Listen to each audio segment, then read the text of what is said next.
आप सभी व्यूअर्स को दीपावली की ढेर सारी शुभकामनाएं। दोस्तों, आज मैं एक्सप्लेन करने वाली हूँ मूवी भूल भुलैया 3। कहानी की शुरुआत होती है बंगाल के रक्त घाट नाम के राज्य से, जहाँ पर कुछ राज पुरोहित मंजुलिका की आत्मा को कैद करते हैं। जिसके बाद कहानी फिर 200 साल आगे बढ़ती है और हम देखते हैं रूह बाबा और उसका साथी टिल्लू, वो दोनों भूत भगाने का काम करते हैं। लेकिन रूह बाबा तो एक फ्रॉड बाबा है जो भूत होने का नाटक करता है और फिर उसे भगाने का भी नाटक करता है। एक बार रूह बाबा के पास एक आदमी आता है जिसकी वाइफ ने उसे नौकरानी के साथ पकड़ा था। वो रूहान से मदद मांगता है तो रूहान उस आदमी से कहता है कि वो ऐसा नाटक करे कि उसके अंदर नौकरानी के पति की आत्मा है और इसलिए वो नौकरानी के पास गया था। जिसके बाद वो वैसा ही करता है और रूह बाबा उसकी वाइफ को समझा देता है कि आत्मा ये सब कर रही थी। इस तरह से रूहान काफ़ी सारे फ्रॉड करके पैसे कमा रहा था। लेकिन एक दिन उसे राजमहल बुलाया जाता है और मीरा के अंकल उसे बताते हैं कि मीरा नाम की उसकी भतीजी थी जिसकी कुछ टाइम पहले ही डेथ हो गई है और उन्हें ऐसा लगता है कि मीरा की आत्मा अभी भी यहाँ पर भटकती है। इसीलिए वो चाहते थे कि वो मीरा से एक बार बात करे। अब ये सुनने पर रूह बाबा उनसे कहता है कि वो मीरा से उनकी बात करवा देगा। जिसके बाद वो मीरा को बुलाने लगता है तो वहीं टिल्लू लाइट के स्विच ढूंढ रहा था ताकि उन्हें ऑन ऑफ कर सके और उन्हें ऐसा ही लगे कि मीरा की आत्मा आ चुकी है। लेकिन टिल्लू को स्विचेस मिलते ही नहीं हैं, लेकिन लाइट अपने आप ही ऑन ऑफ होने लगती है। तभी वहाँ पर मीरा की आत्मा आती है जिसको देखकर रूहान काफ़ी डर जाता है और मीरा से माफ़ी मांगने लगता है।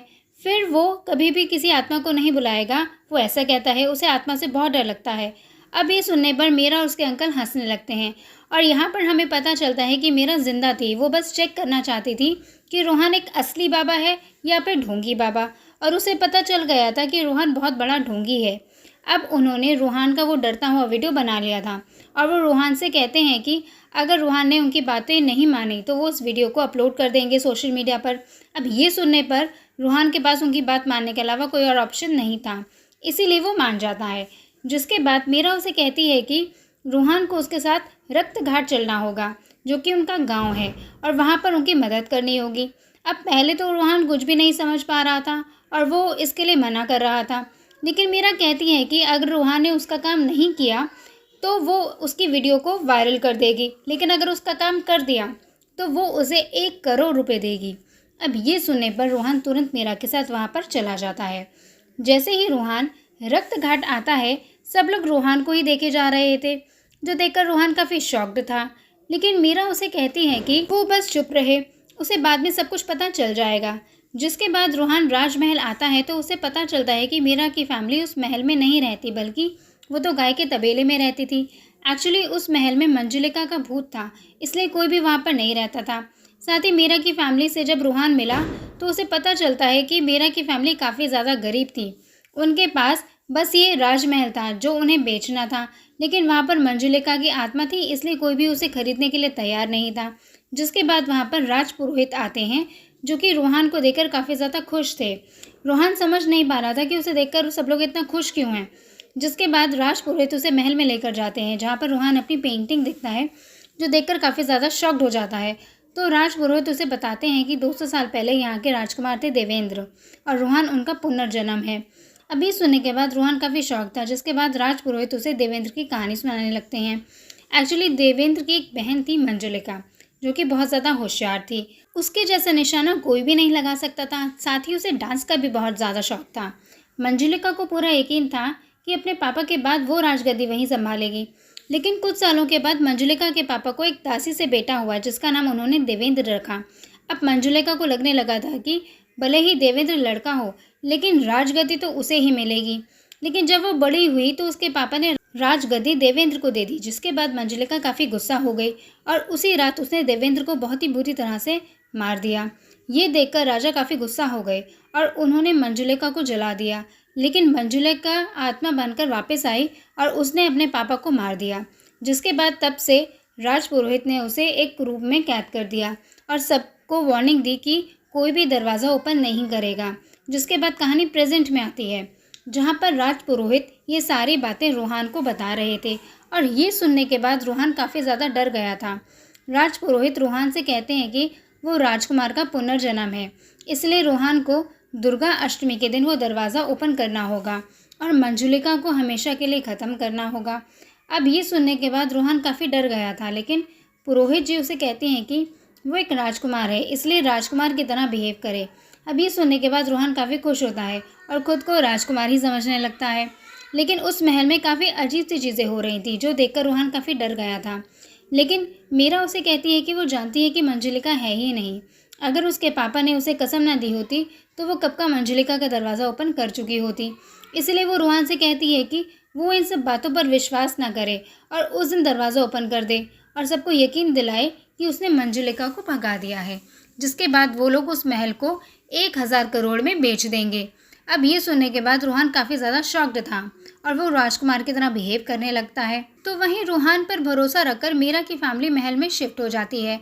वो लोग काफ़ी ज़्यादा गरीब थे, लेकिन अब वो महल में चले गए थे, इसलिए लोग उन्हें उधार देने लगे थे। इसीलिए उनके पास पैसे आ रहे थे और अब पूरा खाना वो खा पा रहे थे। जिसके बाद रोहन राजकुमार बनकर मंदिर जाता है, क्योंकि सब लोग उनसे मिलने के लिए आए थे। तभी वहाँ पर छोटे पंडित, बड़े पंडित और पंडिताइन आते हैं और वो रोहन को देखकर कहने लगते हैं कि रोहन एक बहुत बड़ा फ्रॉड है, वो कोई राजकुमार नहीं है। जिसके बाद रोहन राजकुमार होने का नाटक करता है और कहता है कि जब वो राजकुमार था तब ये तीनों उसके दास थे। रोहन ने तब अपनी प्रजा के लिए खजाना रखा था जो इन तीनों ने चुराया था। इसलिए अगर इन तीनों को पिछले जन्म की सारी बातें याद आ गई तो उन्हें अपने खजाने के बारे में भी पता चल जाएगा। अभी सुनने के बाद गांव वाले उन्हें पीटने लगते हैं कि उन्होंने खजाना कहाँ छुपा कर रखा है। अभी सुनकर छोटे पंडित और बड़े पंडित डर जाते हैं और रोहन से माफ़ी मांगने लगते हैं। जिसके बाद रोहन उन्हें कहता है कि उन तीनों को उसकी सेवा करनी होगी, तभी वो बच पाएंगे। जिसके बाद वो लोग मान जाते हैं और रोहन उनसे महल साफ करवाने लगता है। तो वहीं राजकुमार के वापस आने की खुशी में सारे गांव वाले जश्न मना रहे थे कि तभी हम देखते हैं कि मंजुलिका के रूम का ताला खुल चुका था और वहां से एक साया बाहर निकल आता है। जिसके बाद वहां पर मलिका नाम की एक लेडी आती है, जो बताती है कि वो इस महल को रेनोवेट करने के लिए आई है। एक्चुअली मीरा ने एक एजेंसी को कॉन्ट्रैक्ट दिया था और वो लोग इसी सचदेव को भेजने वाले थे, लेकिन सचदेव छुट्टी पर चला गया था, इसीलिए मलिका वहाँ पर आई थी और वो वहीं पर रहकर अपना काम करने वाली थी। तो वो रोहन से पूछती है कि क्या उसे याद आ गया कि वो पिछले जन्म में राजकुमार था और उसकी बहन मंजुलिका कैसे दिखती थी। जिस पर रोहन कहता है कि अभी तक तो वो सब कुछ उसको याद नहीं आया, लेकिन जल्दी ही याद आ जाएगा। जिसके बाद मलिका अपना काम शुरू कर देती है, लेकिन मीरा को मलिका को ज़्यादा पसंद नहीं आती। जिसके बाद हम रोहन को देखते हैं जो अपने रूम में सो रहा था। तभी वहाँ पर उसे रेडियो की आवाज़ आती है। वो ऑन करने पर वो सुनने लगता है कि उसमें मंजुलिका की आवाज़ थी, जो अपने भाई को कोई संदेश भेजना चाहती थी। मंजुलिका कहती है कि उसने अपने भाई को जैसे पिछले जन्म में मारा था वैसे ही इस बार भी मार देगी। अब ये सुनने पर रोहन समझ जाता है कि मंजुलिका की आत्मा उसे धमकी दे रही है। वो अपने रेडियो को बंद करने की काफ़ी कोशिश करता है, लेकिन रेडियो बंद ही नहीं होता। जिसके बाद रोहन बाहर जाकर देखता है तो राजकुमार की पेंटिंग को आग लगा दी थी। ये देखकर रोहन काफ़ी ज़्यादा डर गया था, इसलिए वो डिसाइड करता है कि अब वो यहाँ से भाग जाएगा। लेकिन जब वो मीरा का मोबाइल लेता है ताकि वो उस वीडियो को डिलीट कर सके, तभी वो अपने फ़ोटोज़ को वहाँ पर देखता है, जो देखकर वो समझ जाता है कि मीरा उसे पसंद करती है और वो भी मीरा को पसंद करने लगा था। इसलिए रोहन वहाँ से जाने का आइडिया कैंसिल कर देता है। तभी वहाँ पर टिल्लू भी आता है, जो कि रोहन को बताता है कि उन्होंने एक एसीपी के साथ फ्रॉड किया था और वो एसीपी राठौर उनका पीछे पड़ा है। अब ये सुनने के बाद रोहन के पास कहीं और भी भागने का ऑप्शन था भी नहीं। जिसके बाद रात को रोहन देखता है कि मंजुलिका के रूम के दरवाजे खुल गए थे। ये देखने के बाद वो काफ़ी डर जाता है। तभी वहाँ पर मीरा भी आती है और वो दोनों वहाँ पर मंजुलिका के साए को देखते हैं, जो देखने के बाद वो बहुत ज़्यादा डर जाते हैं और वहाँ से भागने लगते हैं। वो भाग के एक स्टोर रूम में आते हैं, जहाँ पर भी मंजुलिका का साया था। ये देखकर वो दोनों फिर से वहाँ से भागने लगते हैं कि तभी उनके सामने फिर से मंजुलिका का भूत आता है, जो देखकर वो फिर से डर जाते हैं। लेकिन तभी वहाँ पर मलिका आती है और मंजुलिका के भूत को थप्पड़ मारती है। तब हमें पता चलता है कि वो एक्चुअली वो पंडिताइन थी, जो रोहन को डरा रही थी। और दूसरे रूम में मंजुलिका के भूत को जो देखा गया था वो छोटे पंडित और बड़े पंडित थे। वो तीनों मिलकर ही रोहन को डरा रहे थे। छोटे पंडित बताते हैं कि 2 साल पहले वो इस महल के पास से गुजर रहे थे, तब उन्होंने देखा कि महल के दरवाजे खुले थे और ना तो यहाँ पे कोई रहता था, इसलिए वो तीनों वहाँ पर रहने लगे। लेकिन उसके बाद रोहन आ गया और उसकी वजह से पूरी फैमिली यहाँ पर शिफ्ट हो गई। इसलिए वो लोग रोहन को डराने की कोशिश कर रहे थे ताकि रोहन यहाँ से भाग जाए। वो पेंटिंग जलाना, वो रेडियो पर आवाज़, ये सब उन्हीं लोगों का प्लान था। अब ये पता चलने पर रोहन उनके ऊपर काफ़ी गुस्सा होता है और उन्हें वहाँ से भगा देता है। जिसके बाद मल्लिका से पूछता है कि उसे कैसे पता चला कि वो साया मंजुलिका का नहीं था, जिस पर मल्लिका कहती है कि वो जानती थी कि मंजुलिका हो ही नहीं सकती। जिस पर रोहन मल्लिका से एक हेल्प मांगता है। वो मल्लिका से कहता है कि कल वो मंजुलिका वाले दरवाजे को ओपन करेगा। तब मल्लिका को अंदर से इसी तरह से बात करनी है जैसे कि अंदर मंजुलिका हो, ताकि सबको पता चले कि मंजुलिका की आत्मा जा चुकी है। और मल्लिका भी इसके लिए मान जाती है, क्योंकि वो रोहन को अपना छोटा भाई समझती थी। जिसके बाद रोहन अगले दिन सबको वहाँ पर बुलाता है और सबके सामने मंजुलिका के रूम का दरवाज़ा ओपन करता है। जिसके बाद वो मंजुलिका से बातें करने लगता है। तो वहीं हम अंदर से देखते हैं कि मल्लिका भी मंजुलिका बनकर उसका जवाब दे रही थी, और ऐसा लग रहा था कि मल्लिका ही मंजुलिका है, जो देखकर रूहान भी काफ़ी डर गया था। लेकिन उसे लगता है कि मल्लिका शायद एक्टिंग कर रही होगी। जिसके बाद रूहान सभी लोगों को बता देता है कि मंजुलिका को उसने भगा दिया और ये बात सुनकर सभी लोग काफ़ी ज़्यादा खुश थे। तभी वहाँ पर राज पुरोहित आते हैं और वो रूहान को डांटने लगते हैं कि उसे दुर्गा अष्टमी से पहले ही दरवाज़ा ओपन नहीं करना चाहिए था। जिस पर उसे मीरा बताती है कि वो दरवाज़ा पहले से ही ओपन था। छोटे पंडित 2 साल पहले जब यहाँ पर आए थे तो उससे पहले ही वो दरवाज़ा ओपन था।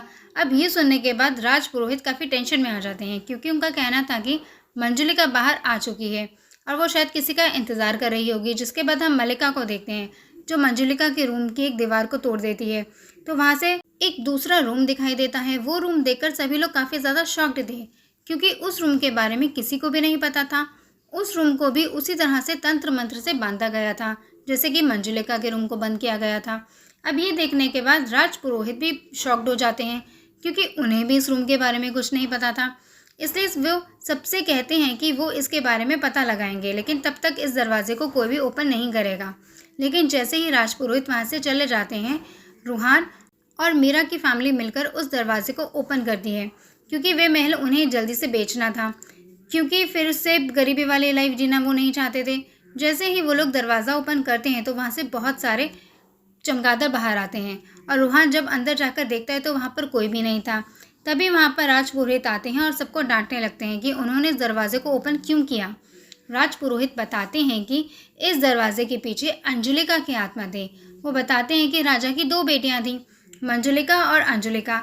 जिसके बाद कहानी 200 साल पहले चली जाती है, जहाँ पर हम देखते हैं कि अंजुलिका और मंजुलिका डांस कर रही थी। उनका डांस काफ़ी अच्छा था, जो देखकर राजा काफ़ी खुश था। तो वहीं मंजुलिका और अंजुलिका दोनों ही उस सिंहासन को हासिल करना चाहती थीं, लेकिन राजा तब अनाउंस करता है कि उनके बाद उनकी गद्दी पर उनका बेटा देवेंद्र संभालेगा। अब ये बात सुनकर वो दोनों ही गुस्सा हो गए थे, जिसके बाद उन्होंने अपने भाई को मार दिया। अब कहानी प्रेजेंट में आती है, जहाँ पर पुरोहित जी ये सारी बातें सबको बताते हैं। वो बताते हैं कि मंजुलिका छुपकर वार करना पसंद करती थी, लेकिन अंजुलिका सामने से वार करती थी, और ये दरवाज़ा ओपन करके उन्होंने अंजुलिका की आत्मा को आज़ाद किया है। और अब जल्दी ही वो यहाँ पर तबाही मचा देंगे, और उनको रोकने का बस एक ही रास्ता था कि हवन के तेल से उन्हें फिर से जलाना होगा, ताकि उनकी आत्मा यहाँ से आज़ाद हो जाए और फिर से कभी किसी को परेशान न करे। जिसके बाद अगले दिन वहाँ पर मंदिरा नाम की एक रानी आती है, जो कि इस महल को खरीदना चाहती थी। अब मंदिरा को मीरा पूरा महल दिखाने लगती है। मंदिरा कहती है कि वो कुछ दिन यहाँ पर रहेगी और फिर डिसाइड करेगी कि उसे महल खरीदना है या नहीं। वो कहती है कि वो मंजुलिका के रूम में रहना चाहती है, जो बात सुनकर सभी लोग काफ़ी शॉक्ड थे। जिसके बाद मंदिरा मंजुलिका के रूम में चली जाती है, जो देखकर रूहान भी बहुत ज़्यादा परेशान हो गया था, क्योंकि मंदिरा यहाँ पर पहली बार आई थी, तो उसे कैसे पता चला कि मंजुलिका का रूम कौन सा है। जिसके बाद हम मल्लिका और मंदिरा को देखते हैं, जो कि एक दूसरे के सामने आती हैं और एक दूसरे का गला दबाने लगती हैं। जिसके बाद सीन अगले दिन शिफ्ट होता है, जहाँ पर एक मेला लगा हुआ था। वहाँ पर सभी लोग काफ़ी एंजॉय कर रहे थे, और वहीं पर मीरा के पापा को पता चल जाता है कि मीरा और रूहान एक दूसरे को पसंद करते हैं। इसलिए वो रूहान को वहाँ से भेजने लगते हैं। कि तभी रूहान नाटक करने लगता है कि उसके अंदर मीरा की माँ की आत्मा आ चुकी है, और वो मीरा के पापा से कहती है कि वो चुपचाप मीरा की शादी रूहान के साथ कर दे। अब अपनी वाइफ की बात सुनकर मीरा के पापा उनकी शादी के लिए अप्रूवल दे देते हैं। जिसके बाद उनकी शादी की तैयारी शुरू हो जाती है। अब रूहान को कपड़े पहनने थे, तो वो राजकुमार देवेंद्र के रूप में जाता है। वहाँ से वो अपने लिए कपड़े निकालने लगता है कि तभी एक भूत उनके पीछे पड़ जाता है, जो देखकर रूहान काफ़ी डर गया था। जैसे ही वो लोग बाहर आते हैं तो वहाँ पर काफ़ी सारे कौवे मरकर गिर गए थे, जो देखकर सब लोग समझ गए थे कि ये ज़रूर मंजुलिका का ही काम है। तो वहीं मीरा के पापा उन सारे मरे हुए कौवों की बिरयानी बनाते हैं और पूरे गांव को खिलाते हैं। गांव वाले भी खुशी खुशी उसको खा रहे थे क्योंकि उन्हें भी पता ही नहीं था कि कौवा बिरयानी थी। जिसके बाद हम मंदिरा को देखते हैं जो डिसाइड करती है कि वो इस महल को खरीदेगी, लेकिन दुर्गा अष्टमी के दिन। अभी सुनने के बाद रोहन काफ़ी टेंशन में आ जाता है क्योंकि वो जल्दी ही मीरा की फैमिली को लेकर यहाँ से निकलना चाहता था। तभी वहाँ पर एक विजय खन्ना नाम का आदमी आता है जो कहता है कि इस महल को वो आज ही खरीद लेगा, वो भी 1000 करोड़ में। अब ये सुनने के बाद सभी लोग काफ़ी खुश होते हैं। तो वहीं मंदिरा काफ़ी गुस्सा होती है। जिसके बाद विजय सबको कहता है कि वो इस महल को पूरी तरह से बदल देगा और साथ ही वो यहाँ से वो सिंहासन भी लेकर जाने लगता है क्योंकि उसे वो सिंहासन अपने घर में रखना था। अब ये देखकर मलिका काफ़ी गुस्सा हो जाती है। जिसके बाद जब रात को विजय वहाँ से जा रहा था तभी उसका एक्सीडेंट होता है और उसके सामने एक भूत आता है जो विजय की काफ़ी बुरी तरह से मार देता है और वो सिंहासन वापस महल में आ जाता है। जो देखने के बाद मीरा काफ़ी शॉक्ड थी क्योंकि उसके ऊपर मलिका बैठी थी और वो ज़ोर ज़ोर से हंस रही थी। जो देखकर मीरा उससे पूछती है कि वो उस सिंहासन से उतरे। अब ये बात सुनकर मलिका को गुस्सा आता है और वो सिंहासन को उठा लेती है और मीरा से कहती है कि ये सिंहासन उसका है, इसीलिए कोई भी उसे यहाँ से नहीं निकाल सकता। जो देखने के बाद मीरा काफ़ी डर जाती है और वहाँ से भागकर बाहर आ जाती है। तो वहाँ पर मलिका सबके सामने बैठी थी। जो देखकर मीरा काफ़ी शॉक थी क्योंकि अगर मलिका यहाँ पर है तो अंदर कौन था। तभी वहाँ पर मंदिरा आती है और जैसे ही उसे पता चलता है कि विजय की मौत हो गई तो वो ज़ोर ज़ोर से हंसने लगती है। जो देखकर सब लोग को काफ़ी अजीब लग रहा था क्योंकि किसी की मौत पर ऐसे कौन हंस सकता है। अब मीरा और रोहन एक दूसरे से बात कर रहे थे। जब से मलिका और मंदिरा इस महल में आई हैं तब से महल में काफ़ी अजीब अजीब चीज़ें हो रही थी और उन्हें डाउट था कि इन दोनों में से कोई मंजुलिका है, इसलिए वो दोनों उनके बारे में पता करने में लग जाते हैं। एक्चुअली मीरा को मंजुलिका की एक पेंटिंग मिली थी जिसके ऊपर मलिका ने पेंट गिरा दिया था और मीरा ने उस पेंटिंग को शहर भेजा था ताकि वो उसे क्लीन कर सके और उसे मंजुलिका के चेहरे के बारे में पता चल सके। मीरा बताती है कि दुर्गा अष्टमी के दिन ही वो पेंटिंग आने वाली है, इसलिए तभी उन्हें पता चलेगा कि मंजुलिका कौन है। जिसके बाद जैसे ही दुर्गा अष्टमी शुरू होती है हम मीरा को देखते हैं। उसका बिहेवियर काफ़ी बदल गया था, ऐसा लग रहा था कि उसके अंदर कोई भूत है और वो खुद को ख़त्म करना चाहती थी। तभी वहाँ पर रूहान आता है और उसे बचा लेता है। अब रूहान को ये लग रहा था कि मंदिरा ही मंजुलिका है, इसलिए वो काफ़ी गुस्सा होता है और मंदिरा के ऊपर चिल्लाने लगता है कि अगर उसने अपने भाई से प्रॉब्लम थी तो उसे ऐसा लगता है कि रूहान उसका भाई है तो वह उसे मार के सब कुछ ख़त्म कर दे। तभी मीरा को मंजुलिका की फ़ोटो मिलती है जो देखकर वो रूहान को बताती है कि मंजुलिका मंदिरा नहीं बल्कि मलिका है। तभी वहाँ पर मलिका आती है और मंदिरा को काफ़ी बुरी तरह से पीटने लगती है। जिसके बाद वो रूहान के पास आती है और उसे कहती है कि जैसे पिछले जन्म में उसने उसे मारा था वैसे ही इस बार भी वह उसको मार देगी। तभी रूहान हंसने लगता है और वहाँ पर हर तरफ वो आग लगा देता है। वो आग उसी तेल से लगाई गई थी जिससे मंजुलिका का अंत हो सकता था। जिसके बाद रूहान मंदिरा के पास जाता है क्योंकि उसे काफ़ी चोट लगी थी, लेकिन तभी मंदिरा के एक्सप्रेशंस चेंज हो जाते हैं और हम देखते हैं कि मंदिरा ही मंजुलिका है। वो रूहान से कहती है कि आज वो उसे ख़त्म कर देगी। तभी वहाँ पर छोटे पंडित आते हैं और मंदिरा को भटकाने लगते हैं, लेकिन मंदिरा उसे काफ़ी ज़्यादा पीट कर वहाँ से भगा देती है। तभी मौके का फ़ायदा उठाकर रूहान मंदिरा को जलाने की कोशिश करने लगता है, लेकिन मलिका उसे रोक देती है और रूहान से कहती है कि वो ऐसी गलती ना करे। वो रूहान से कहती है कि वो और मंदिरा दोनों ही भूत नहीं हैं, एक्चुअली भूत कोई तीसरा ही है और वो उस भूत को बाहर आने के लिए कहती है। जिसके बाद हम देखते हैं कि मंदिरा एक नॉर्मल इंसान थी और उसके अंदर भी एक आत्मा थी। जब वो आत्मा बाहर आती है तब हमें पता चलता है कि आत्मा किसी और की नहीं बल्कि देवेंद्र नाथ की थी। एक्चुअली देवेंद्र भले ही लड़का था लेकिन अंदर से वो लड़की था। जब उसके पापा ने उसे राजगद्दी सौंप दी थी तो देवेंद्र काफ़ी नाराज़ था क्योंकि उसे ये सब का नहीं चाहिए था, क्योंकि उसे इन सब में इंटरेस्ट नहीं था। और ये बात जानकर अंजुलिका और मंजुलिका देवेंद्र को मारने लगे थे, लेकिन तभी उन्होंने देखा कि देवेंद्र सच रहा था। ये देखकर वो दोनों ही काफ़ी शॉक थी और उन्हें पता चल गया कि रात को जो महल में नाचता है वो कोई औरत नहीं बल्कि देवेंद्र है। उन्होंने देवेंद्र के साथ बात की और उसे कहा कि उन्हें इस बात से कोई भी प्रॉब्लम नहीं है, वो अपने भाई से बहुत प्यार करती हैं और एक बार उसका डांस देखना चाहती हैं। जिसके बाद देवेंद्र भी काफ़ी खुश होता है क्योंकि वो अपनी बहनों पर काफ़ी भरोसा करता था। जिसके बाद उसकी बहनें उसे सजाती हैं और देवेंद्र डांस करने लगता है। तभी मौके का फ़ायदा उठाकर मंजुलिका वहाँ से जाती है और अपने पापा को सबके सामने जाकर बता देती है कि देवेंद्र लड़का नहीं है। अब देवेंद्र की सच्चाई राजमहल में सबको पता चल गई थी। इसीलिए राजा ऑर्डर करता है कि देवेंद्र को जिंदा जला दिया जाए और सारे प्रजा में यही बताया जाए कि देवेंद्र को मंजुलिका ने मार दिया। ये बात सुनकर मंजुलिका काफ़ी शॉक्ड थी। राजा मंजुलिका से कहता है कि उसने जानबूझकर सबके सामने राजा को ये बात बताई। अगर उसे अपने भाई की चिंता होती तो वो राजा को अकेले में भी ये सब बता सकती थी, लेकिन उसके अंदर भी लालच है, इसीलिए मंजुलिका को सज़ा मिलनी चाहिए। इसीलिए राजा फैसला करता है कि वो प्रजा को यही बताएगा कि मंजुलिका ने अपने भाई को मार दिया।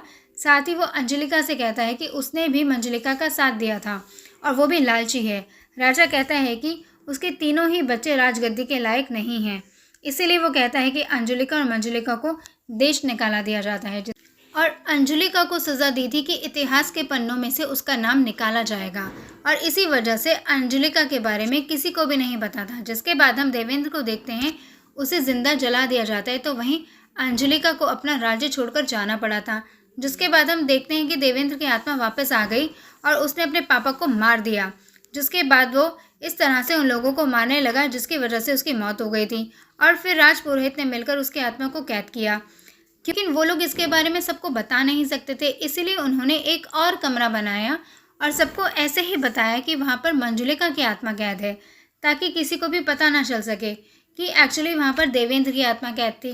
और अब तक महल में जो भी अजीब सी चीज़ें हो रही थी वो देवेंद्र की वजह से हो रही थी। जिसके बाद हम देखते हैं कि देवेंद्र सबको कहता है कि वो अपनी बहनों को बुरी तरह से मार देगा, जैसे पिछले जन्म में उन्होंने उसे मारा था, इस जन्म में वो उन्हें मारेगा। जिसके बाद देवेंद्र हर तरफ आग लगा देता है, जो देखकर सभी लोग डर जाते हैं और देवेंद्र फिर से डांस करने लगता है। डांस करते हुए वो उसी तेल के पास चला जाता है जिससे उसका अंत हो सकता था। पुरोहित जी मल्लिका और मंदिरा से कहते हैं कि पुनर्जन्म रूहान का नहीं बल्कि उन दोनों का हुआ है, इसलिए उन्होंने ही देवेंद्र की आत्मा को ख़त्म करना होगा। लेकिन वो दोनों ऐसा करने से मना करती हैं, क्योंकि वो दोनों ही समझ चुकी थी कि उन्होंने पिछले जन्म में काफ़ी बड़ी गलती की थी। इसलिए वो कहती है कि इस बार वो अपने भाई को धोखा नहीं दे सकती, क्योंकि उनका भाई उनसे इतना प्यार करता था कि लेकिन उन दोनों ने लालच के चक्कर में अपने भाई को धोखा दे दिया। इसलिए अगर उनके भाई को उन्हें मारकर शांति मिली होती तो वो उन्हें मारने दे। अब ये बात सुनने के बाद देवेंद्र की आत्मा भी शांत हो जाती है, जिसके बाद उसकी आत्मा को मुक्ति मिल जाती है। जिसके बाद सब कुछ ठीक हो जाता है और हम मल्लिका को देखते हैं, जो सबको बताती है कि उसे बचपन से ही इस हवेली के विजन आते थे और यहाँ पर आने पर उसे सारी सच्चाई पता चल गई।